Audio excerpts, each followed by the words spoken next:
Assalamualaikum warahmatullahi wabarakatuh. Waalaikumsalam warahmatullahi wabarakatuh. Perkenalkan nama saya Relita Permadani dari Prodi Teknologi Informasi kelas 2A. Di sini saya akan mempresentasikan materi yang berjudulkan Sumber Ajaran Islam. Sebelumnya untuk memulai materi ini saya ingin mengawali dengan bacaan Al-Qur'an. Dibuka Al-Qur'annya Surat Al-Kahfi nomor surat 18, ayatnya ayat 1.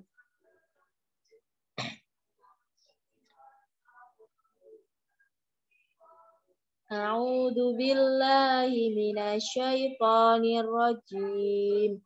Bismillahirrahmanirrahim. Alhamdulillahilladzi anzala ala abdihil kitaba wa lam yaj'al lahu 'iwaja qayyiman liyundira ba'san syadidan min ladunhu wa yubashshiral mu'minina alladzina ya'maluna sholihati anna lahum ajran hasana makithina fihi abada wa yunziral ladzina qalu ittakhadallahu walada ma lahum bihi min ilmin wala li abaihim kaburat kalimatan takhruju min afwahihim iyaquluna illa kadiba fala'allaka bahi'un nafsaka ala atharihim illam yu'minu bihadal hadithi asafa inna ja'alna ma'alal ardi zinatan laha linabluwahum ayyuhum ahsanu amala wa inna laja'iluna ma'alaiha sa'idan juruza am hasibata anna ashabal kahfi warraqimi kanu min ayatina ajaba it awal fidyatu ilal kahfi faqalu rabbana atina min ladunka rahmatan wa hayyi' lana min amrina rasyada. Kok hilang lu, Jul?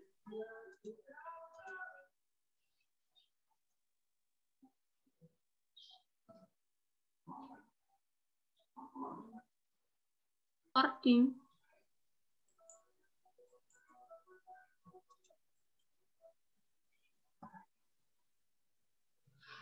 Shadaqallahul Adzim.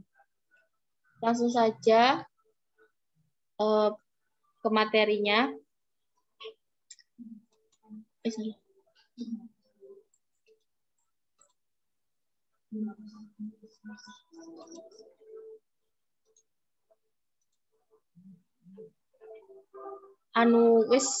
Mbak.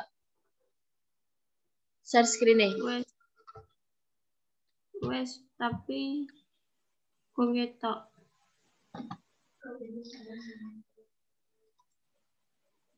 Langsung saja materi ini berjudul Sumber Ajaran Islam.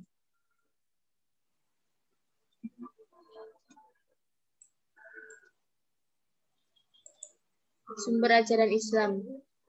Yang ada di dalam sumber ajaran Islam ini terdapat 3 bagian, yaitu yang pertama Al-Quran, yang kedua Al-Hadis, dan yang ketiga Ijtihad.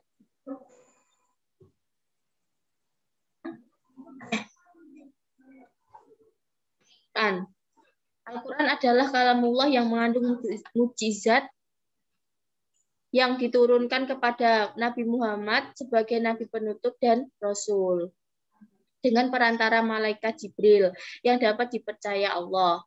Nah, Al-Quran ini diturunkan kepada Nabi Muhammad itu tidak secara langsung, tetapi secara berangsur-angsur selama 22 tahun, 22 bulan, 22 hari. 22 tahun, 2 bulan, dan 2 hari. Diturunkan melalui perantara malaikat Jibril. Kandungan di dalam Al-Quran yaitu yang pertama ada akidah yang mana akidah itu secara etimologi berarti kepercayaan atau keyakinan. Kedua ada hukum yang mana di dalam Al-Quran itu semua hukum dalam kehidupan sehari-harinya manusia itu semua hukum terdapat di dalam Al-Quran. Baik hukum yang kecil maupun hukum yang besar semuanya terdapat di dalam Al-Quran. Selanjutnya kisah umat masa lalu. Jadi kisah umat masa lalu itu sudah dituliskan, diceritakan di dalam Al-Quran. Dari mulai Nabi Adam sampai Nabi Muhammad semuanya diceritakan di dalam Al-Quran. Selanjutnya sebagai dasar ilmu pengetahuan. Fungsi Al-Quran. Al-Quran memiliki fungsi yaitu sebagai petunjuk atau juga sebagai al-huda. Yang mana kenapa sebagai petunjuk? Karena kalau kita mengikuti semua perintah yang ada dalam Al-Quran dan menjauhi larangannya, maka kita akan menuju ke dalam surga. Maka kita akan tertuju ke dalam surga. Selanjutnya sebagai pemisah di antara hukum yang hak dan hukum yang batal. Hukum yang batal maksudnya syirik, yang bid'ah. Selanjutnya sebagai obat. Kenapa sebagai obat? Karena kalau kita membaca Al-Quran itu bisa membuat hati tenang dan bisa menjadi pikirannya tenang. Sebagai nasihat. Kenapa sebagai nasihat? Karena Al-Quran itu di dalam isinya terdapat petunjuk dan perintah yang mana itu sebagai nasihat untuk umat Islam supaya bisa berbuat baik kepada sesama dan bisa menjalankan ibadah kepada Allah dengan benar. Keistimewaan Al-Quran. Keistimewaan dari kitab suci Al-Quran ialah sebagai yang pertama sebagai salah satu petunjuk dan rahmat bagi orang-orang yang beriman serta bertakwa.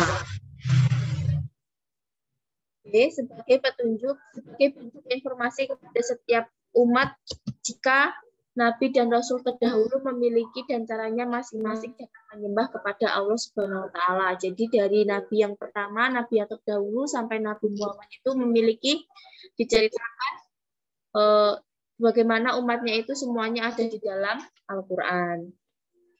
Oke, Al-Quran menjadi kitab suci yang terakhir yang akan keasliannya karena kitab Al-Quran itu sebagai penyempurna dari kitab-kitab sebelumnya. Jadi Al-Quran tidak bisa terpenuhi oleh ide manusia yang ingin menyimpangkannya. Membaca dan mempelajari isi dari kitab suci Al-Quran merupakan suatu ibadah dan dihitung sebagai pahala. Karena kenapa? Karena kita membaca satu huruf Al-Quran saja itu mendapatkan 10 kebaikan. Al-Quran diturunkan oleh Allah Subhanahu wa Ta'ala dan langsung dipelihara olehnya.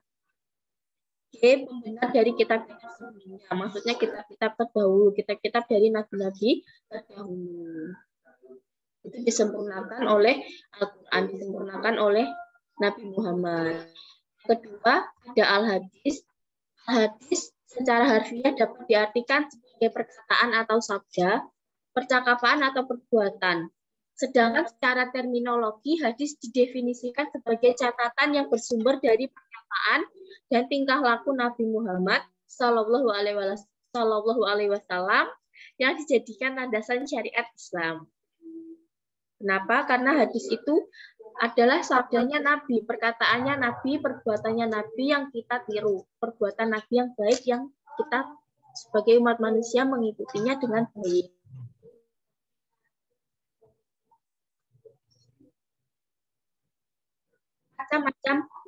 Macam-macam hadis. Yang pertama ada hadis sahih. Hadis sahih ini yakni tingkatan tertinggi penerimaan pada suatu hadis. Jadi hadis sahih itu hadis yang benar, hadis yang benar Nabi melakukannya, isnadnya sampai kepada Nabi, dari Nabi. Yang kedua ada hadis hasan. Hadis yang tersebut sanadnya bersambung tetapi ada sedikit kelemahan pada rawinya. Jadi ada saat sanad dari perawi sampai ke Nabi Muhammad itu ada sedikit kelemahan. Nah, itu disebut sebagai hadis hasan. Ketiga adalah hadis doif atau lemah. Adalah hadis yang sanadnya tidak bersambung atau dapat berupa hadis mauquf, mahtu, mursal, mu'allaq, mudalas, munhati, dan mudlal.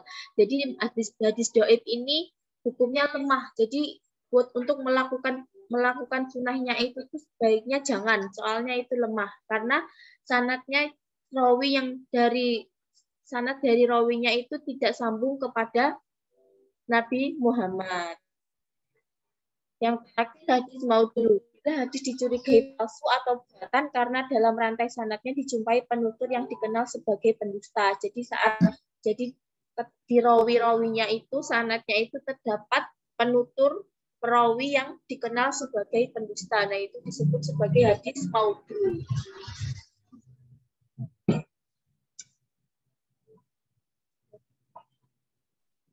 Yang ketiga yaitu ada ijtihad.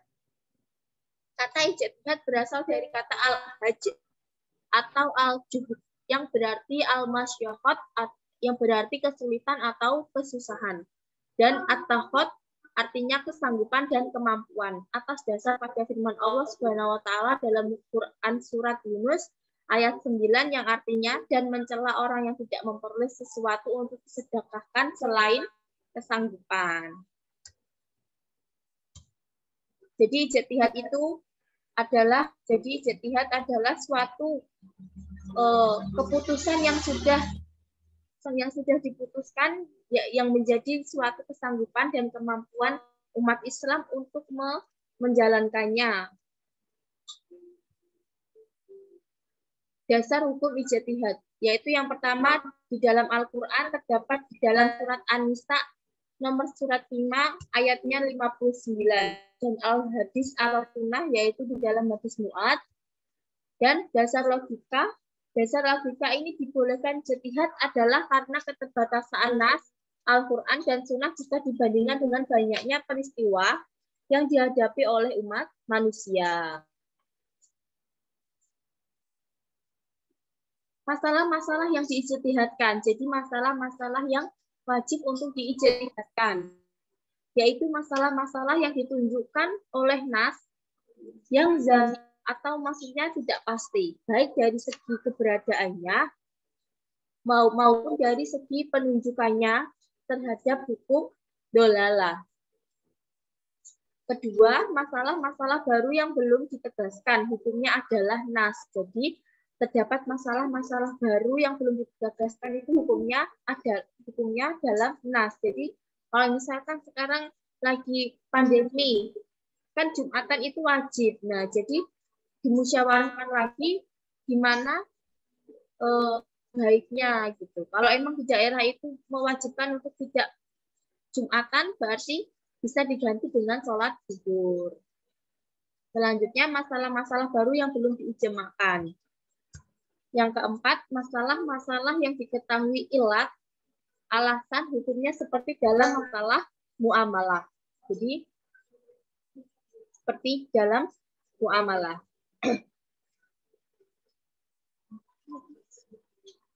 Syarat-syarat ijtihad yang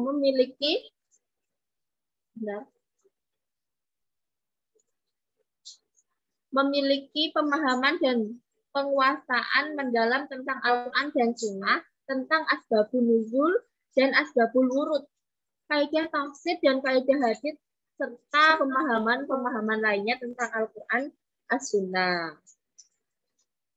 Selanjutnya, memahami hadis dan ilmu mustalahnya. Selanjutnya, memiliki pemahaman fiqh dan usulnya.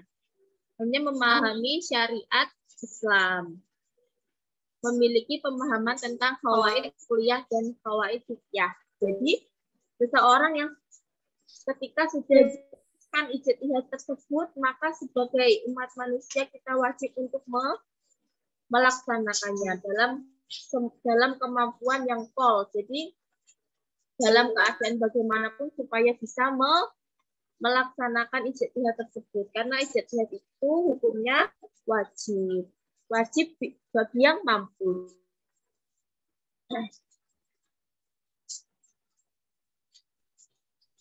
Jadi sumber ajaran Islam ini